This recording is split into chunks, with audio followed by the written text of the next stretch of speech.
بسم اللہ الرحمن الرحیم۔ السلام علیکم میرے پیارے دوستو، آپ دیکھ رہے ہیں ہیلو پاکستان۔ جی میرے پیارے دوستو، آج ہمارے ساتھ مولانا محمد عارف صاحب تشریف لائے ہیں، ان کا شکریہ۔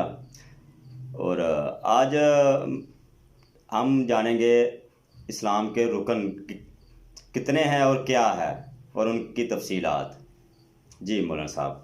اعوذ باللہ من الشیطان الرجیم، بسم اللہ الرحمن الرحیم۔ میرے پیارے دوستو، رکن الاسلام 5 ہوتے ہیں۔ ان کی تفصیل یہ ہے کہ پہلا رکن جو ہے کلمہ ہوتا ہے، دوسرا رکن نماز، تیسرا رکن جو ہوتا ہے وہ روزہ، چوتھا رکن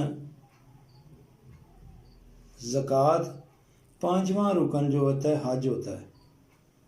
لہذا ہم غریب لوگ جو ہیں وہ حج پہ نہیں جا سکتے، اس لیے وہ حج نہ بھی کریں تو اپنے والدین کو روزانہ صبح گھر سے نکلتے وقت ان کی خدمت کریں اور ان کو دیکھ کے جائیں، ٹھیک ہے، ان سے دعا لے کے جائیں اپنے کام پہ۔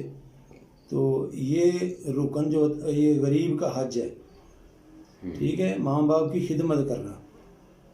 تو اس طرح یہ 5 رکن اسلام جو ہے بندے کو بالکل پتہ ہونا چاہیے، اور یہ بہت ضروری ہے۔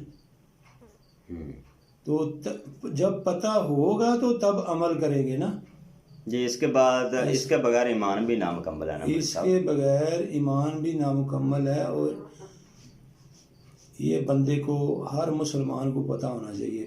رکن 5 ہوتے ہیں اسلام کے، اور ان کا پتہ ہونا چاہیے۔ اللہ حافظ۔ جی السلام علیکم جی۔